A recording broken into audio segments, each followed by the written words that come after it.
বলছি কি, যা গরম পড়েছে এইখানে তো থাকাটাই দায় হয়ে যাচ্ছে। উফ, আর যে পেরে উঠছি না। মনে হয় আপাতত এখান থেকে কদিনের জন্য। মহারাজ, বাইরে রাজ্যের প্রজারা জড়ো হয়েছে, সকলে মিলে বিক্ষোভ করছে। একবার শিগগির আসুন মহারাজ, নইলে সাংঘাতিক কিছু একটা ঘটে যাবে। কি হলো? আবারও কোনো সমস্যা হলো নাকি? আমাদের রাজ্যের প্রজারা তো যথেষ্ট বোঝদার, তারা তো এমনি এমনি ঝামেলা ঝঞ্ঝাট সৃষ্টি করার মানুষ নয়। গোপাল, চলো গিয়ে দেখি।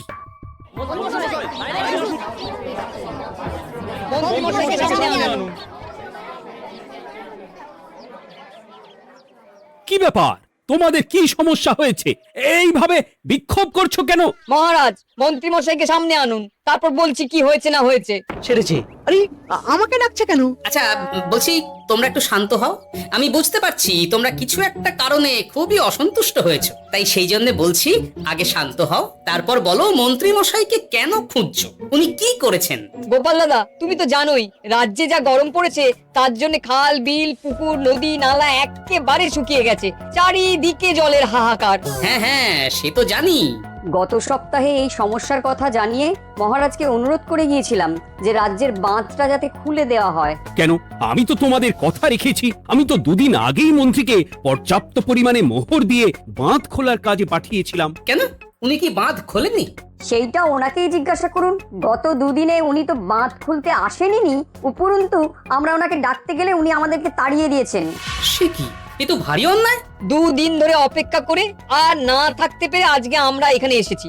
এই অবস্থা আমরা কি করব? যদি আমাদেরকে আমাদের রাজ্য সাহায্য না করে তাহলে কোথায় যাব আমরা? ছি ছি ছি, আমি তো ভাবতেই পারছি না। মন্ত্রী, এই মন্ত্রী! মহারাজ, মন্ত্রী মশাইয়ের ব্যাপারটা পরে দেখে নিচ্ছি, আগে এদেরকে শান্ত করেই চলুন। মনে রাখবেন, প্রজারা একবার বিপক্ষে চলে গেলে কিন্তু খুব মুশকিল হয়ে যাবে। শোনো সকলে, তোমরা আজকের দিনটা একটু কষ্ট করো। আমি কথা দিচ্ছি, কাল সকাল হলেই বাঁধ খোলার ব্যবস্থা করব। ঠিক আছে?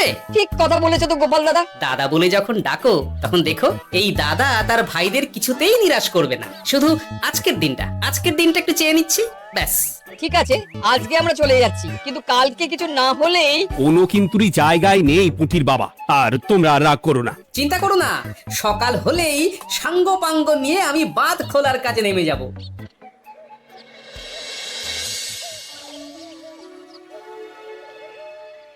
ছি ছি মন্ত্রী, তুমি এইভাবে আমায় মিথ্যে বললে? ভাবতেই পারছি না কি দরকার ছিল আমায় মিথ্যে আশ্বাস দিয়ে প্রজাদের সামনে নাক কান কাটার। মুখে কুলুপ কেন? উত্তর দাও। না মানে আমার শরীরটা ঠিক ভালো ছিল না, তাই বাড়ি থেকে বেরোতে পারিনি। বলছি কি, শরীর খারাপ থাকলে রাজসভায় খবর দিতে পারতেন, আমরা কেউ দায়িত্বটা পালন করতাম। কি আছে? সমস্ত মোহরগুলো ত্যাগস্থ করে ঘাপটি মারলেন ঘরে। ছি ছি, জানাই আপনাকে ধিক্কার। সকলে মিলে করো প্রতিবাদের চিৎকার। মন্ত্রী মশাই, ছি ছি ছি ছি ছি ছি। মহারাজ, আপনি এক্ষুনি মন্ত্রী মশাইকে কদিনের জন্য সভা থেকে বহিষ্কৃত করুন। সে তো করবই, তবে তার আগে আমি চাই কালকে যখন বাঁধ খুলতে তোমরা নামবে, তখন সেই কাজে কোনো লোক নিয়োগ না করে মন্ত্রীকেই বাঁধ খুলতে নামাবে। মহারাজ, এ কেমন বিচার আপনার? আমি না রাজ্যের মন্ত্রী। মন্ত্রী না ষড়যন্ত্রী। মন্ত্রী মশাই, তাহলে কালকের জন্য প্রস্তুত থাকুন। মহারাজের বাঁধ খোলার জন্য সকল মোহর তো আগেই আত্মসাৎ করেছেন, এবার শুধু কাজে নেমে পড়বেন, কেমন?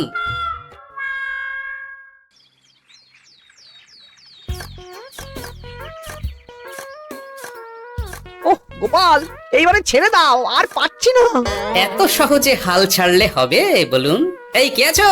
ওই শাবল কোদালগুলো দাও, আমি এদিকটায় খুঁচিয়ে দিই। সভাকবি, বিজ্ঞানী, এসো এসো এসো, হাত লাগাও।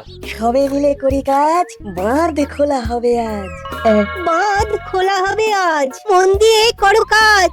একদম, হাত লাগাও, জোর লাগাও। গোপাল দাদা, সভাকবি, বিজ্ঞানী দাদা আর বাকি দাদা ভাইরা আসুন আসুন, সকলে একটু শরবত খান। আমাকেও একটু শরবত দাও। মোহরগুলো খেয়েও তৃষ্ণা মেটেনি বুঝি? বাঁধ এক্ষুনি খুলবে, প্রজাদের সব জ্বালা জুড়বে। বাঁধ খুলে গেছে। আমাকে বাঁচাও, আমাকে বাঁচাও। কোনো সময় ভুল করলে নিজেই সেই ভুল শুধরে আবার ফিরতে হয়। আপনিও তাই করুন মন্ত্রী মশাই, নিজেই উঠে আসুন। চলো সকলে। গোপাল, তুমি তোমার সাথীদের নিয়ে যা করলে সত্যি ভাবাই যায় না। মহারাজ, নিজেদের রাজ্যের সমস্যায় নিজেরাই কোমর বেঁধে নেমে সমস্যার সমাধান করেছি, পরিস্থিতি মোকাবিলা করেছি। এর জন্যে আপনি এমন করে বলবেন না। ওহ, তোমরা না থাকলে যে কি হতো। মহারাজ, আমরা আছি তো, এত ভাববেন না আপনি। আপনি বরং আমাদের সকলের জন্য কিছু খাবারের ব্যবস্থা করুন, খুব খিদে পেয়ে গেছে। হ্যাঁ, নিশ্চয়ই নিশ্চয়ই। তোমরা সকলে ভিতরে এসো, হাত পা ধুয়ে নাও, ততক্ষণে আমি রানীকে আহারের ব্যবস্থা করতে বলছি।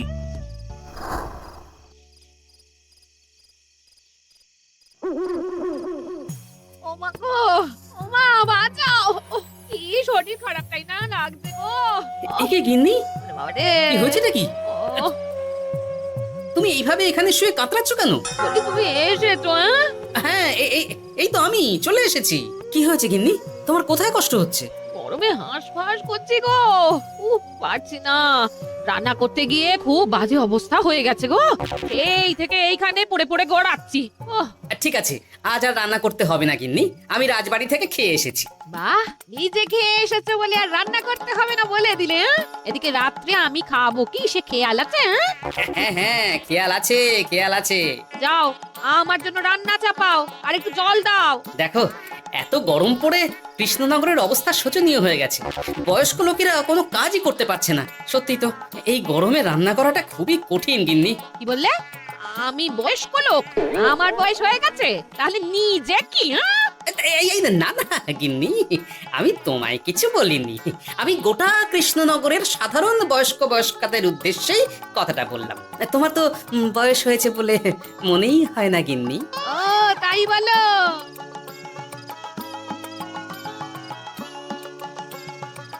নাও গিন্নি, জল নাও। আজ না হয় আমি রান্না করব। হে ভগবান, মুখের একটু লাগাম দাও। এইভাবে যখন তখন সত্যি কথা বলিও না।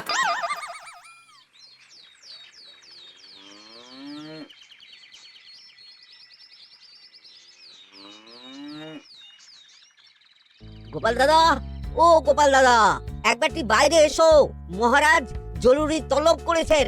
আবার কি হলো? গোপাল দাদা, গিন্নি, একবার ও বাইরে গোপাল গিয়ে দাদা। দেখে আসি, বুঝলে? পেয়াদা এসে অনেকক্ষণ থেকে ডাকছে। গোপাল দাদা, আচ্ছা গিয়ে ও গোপাল দেখো। দাদা, ও গোপাল দাদা, গোপাল দাদা, ও গোপাল দাদা, আরে তুমি এক্ষুনি একবার প্রাসাদে চলো, রানীমার খুব শরীর খারাপ করেছে, মহারাজ তোমাকে খবর দিতে বললেন। ঠিক আছে, তুমি যাও, আমি আসছি।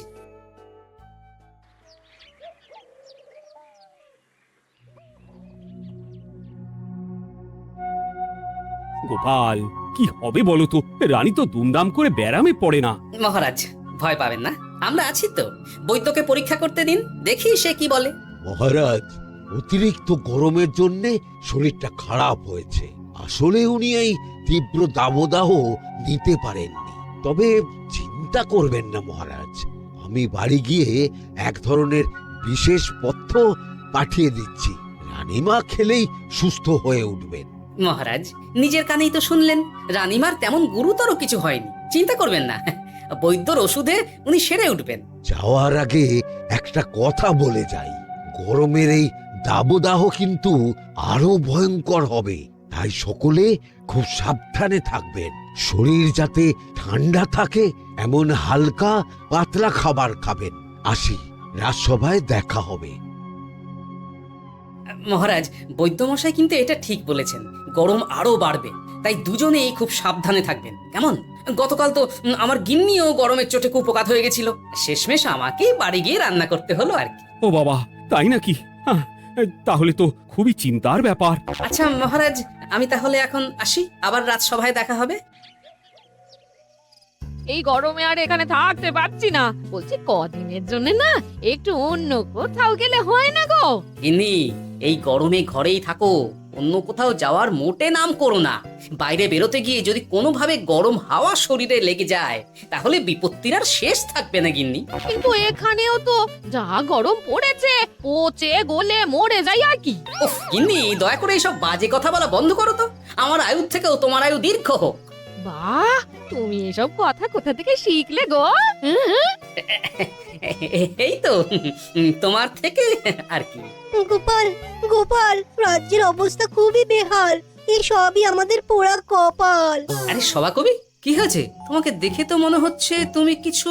বিজ্ঞানী মহারাজ দুজনেই অজ্ঞান, ঘটি ঘটি জল ঢেলেও ফেরাতে পারেনি তাদের জ্ঞান। কি বলছো কি? তা তুমি এই ব্যাপারটা জানলে কি করে? গিয়েছিলাম একটু আগে বিজ্ঞানীর বাড়ি, গিয়ে দেখি লোকজনের ভিড় সারি সারি। সে কি? শুনলাম মহারাজ তাকে কিছু বলতে এসেছিলেন, তারপরে দুজনে বাইরে বেরিয়ে আসতেই অজ্ঞান হয়ে গেলেন। মহারাজ বিজ্ঞানীর বাড়ি গিয়েছিলেন, তাও আবার রানীমাকে ছেড়ে? রাজবৈদ্য কত করে বললেন এই সময় যখন তখন ঘরের বাইরে বেরোবেন না। কে শোনে কার কথা? আমার মনে হয় মহারাজ তেমন কোনো গুরুত্বপূর্ণ কিছু কথা বলতেই বিজ্ঞানীর বাড়ি গিয়েছিলেন। গরম কমানোর উপায় আলোচনা করতে হয় তো গিয়েছিলেন। আমাদের মহারাজ তো নিজের চোখেই দেখেছেন এই তীব্র গরমের চোটে রাজ্যের কি অবস্থা, কি অবস্থা। ঠিক বলেছো গিন্নি, আমার এই কথাটা তো মাথাতেই আসেনি। ধন্যবাদ গিন্নি, অসংখ্য ধন্যবাদ তোমায়। আমায় পরে ধন্যবাদ জানিও। হ্যাঁ, এখন আর দেরি না করে বৈদ্য মশাইকে সঙ্গে নিয়ে বিজ্ঞানী মশাইয়ের বাড়ি যাও। হ্যাঁ,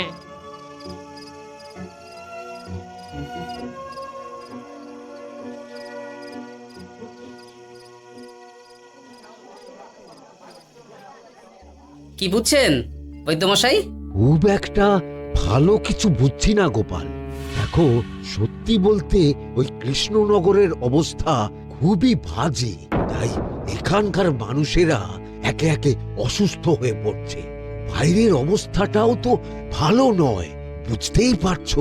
এখন সান্ধ্যকালীন হাওয়াতেও গরমের তাত রয়েছে। দেখুন, রাজ্যের যা অবস্থা, তাতে যদি রাজ্যের মাথা থেকে সমস্ত প্রশাসনিক প্রধানরাই অসুস্থ হয়ে পড়েন, তাহলে তো ভীষণ বিপদ। সে তো বটেই।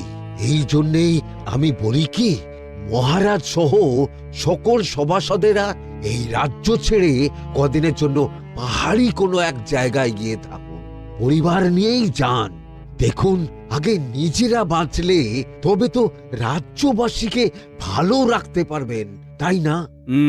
কথাটা কিন্তু মন্দ বলেনি বৈদ্য। গোপাল, এই গোপাল, তুমি পাহাড়ে যাওয়ার ব্যবস্থা করো। এইখানে আর কিছুদিন থাকলে মরেই যাব। হ্যাঁ গোপাল, আমারও তাই মত। এক্ষুনি যা শরীরে ক্লান্তি এসেছে, আর কদিন এইখানে থাকলে মরেই যাব। মহারাজের অনুরোধে গরম কমানোর কোনো ব্যবস্থাও তো করতে পারলাম না। বাইরে বেরোনো মাত্রই দুজনে মূর্ছা গেলাম। বাবা, ঠিক আছে, বুঝেছি। মহারাজ, আপনি আর এই ব্যাপারটা নিয়ে বেশি ভাববেন না। বিজ্ঞানী, তুমিও আর বেশি কথা বলো না।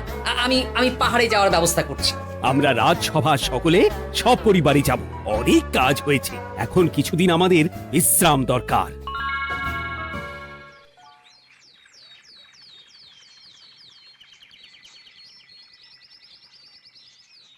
কি গোপাল, মন্ত্রীকেও তুমি আমাদের সঙ্গে নিয়ে যাচ্ছ? তুমি কি সব ভুলে গেছো? মহারাজ, আপনি খামোখা উত্তেজিত হবেন না। আপনার শরীরটা কিন্তু ভালো নেই। আর মহারাজ, আপনার রাজ্যে বাস করে আপনার থেকেই শিখেছি, বিপদের দিনে পরম শত্রুকেও দূরে ঠেলতে নেই। গোপাল এটা ঠিক কথাই বলেছে। যতই হোক, উনি তো আমাদের মন্ত্রী, তাই এই বিপদের দিনে ওনাকে ফেলে যাই কি করে বলুন তো? সত্যি গোপাল, তোমার তুলনা নেই। ঠং, সবই নাম কেনার চেষ্টা। গোপাল, চলো এইবারে রওনা দিই। বলছি, খাবার দাবার আর জলের কলসিগুলো উঠেছো তো? হ্যাঁ, খাবারের পাত্রগুলো আপনার জিম্মায় থাকবে, আর জলের কলসিগুলো আমি সামলাবো।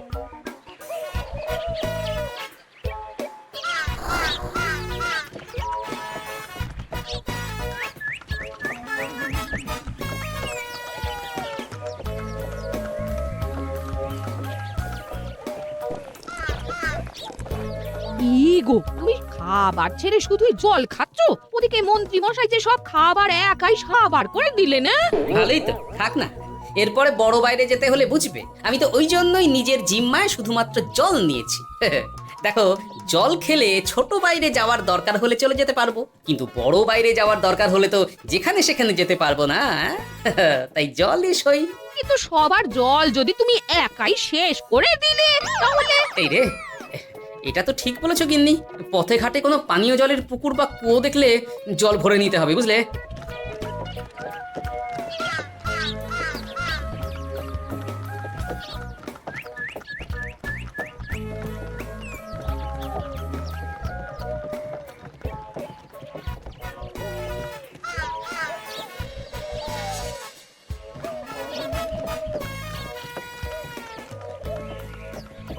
সকলে আসুন, দেখুন দেখুন মহারাজ আবার মূর্ছা গিয়েছেন। আসুন।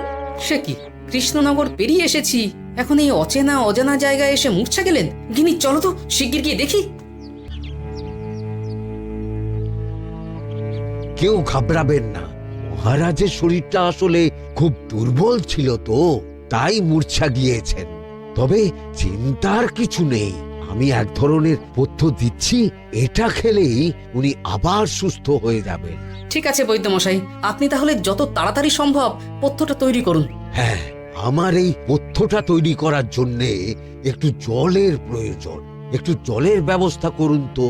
এ মা, বলি গাড়িতে যে এক ফোঁটাও জল নেই গো, কি হবে? এই গোপাল, তুমি একাই সব জল খেয়ে বসে আছো? হ্যাঁ গোপাল, এখন এসব বাদ দাও, চলো একটু জলের ব্যবস্থা করি। হ্যাঁ, খানাখন্দ, খাল, বিল, নদী, সমুদ্র, যেখান থেকে পারো জল নিয়ে এসো। জল ছাড়া এই পথ্য বানানো অসম্ভব। গোপাল, এ কি করা যায় বলো? দাঁড়াও, আমি একটু ছোট বাইরে থেকে ঘুরে আসছি। হ্যাঁ, খুব জোরে বেগ আসছে, ত্যাগ না করতে পারলে বুদ্ধি খুলবে না।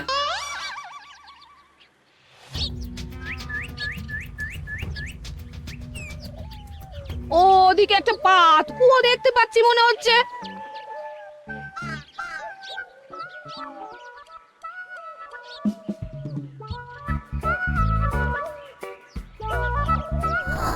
জল কোথা থেকে পাবো? তবে কি জলের অভাবে আজকে মহারাজ সুস্থ হতে পারবেন না? রানীমা, ব্যাকুল হবেন না, আমি আছি তো। আমি থাকতে কিচ্ছু অঘটন ঘটবে না। সকলে শুনুন, বিশেষত মহিলাদের বলছি, আপনারা সকলে নিজেদের কাছে যত শাড়ি আছে সেই প্রত্যেকটা শাড়ি আমাকে দিন। আমি শাড়ি জুড়ে জুড়ে লম্বা রশ্মি বানাবো, তারপর সেই রশ্মিতে বালতি ঝুলিয়ে জল তুলব। দয়া করে কেউ দেরি করবেন না।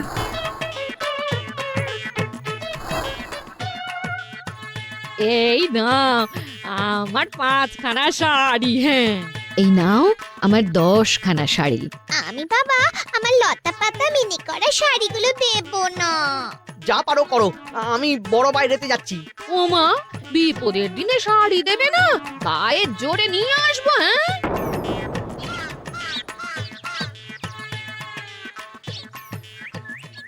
এ বাবা, এখনো কিছুটা কাপড় লাগবে তো।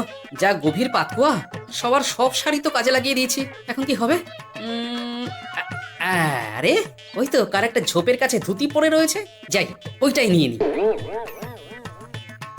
এই গোপাল, গোপাল, আরে করো কি, ওটা তো আমার ধুতি। আরে আরে আমি এই ঝোপে বড় বাইরের জন্য এসেছি। আরে মন্ত্রী মশাই, বড় বাইরে করার সময় অযথা অন্যদিকে মন দেবেন না, তাহলে পেট সাফা হবে না।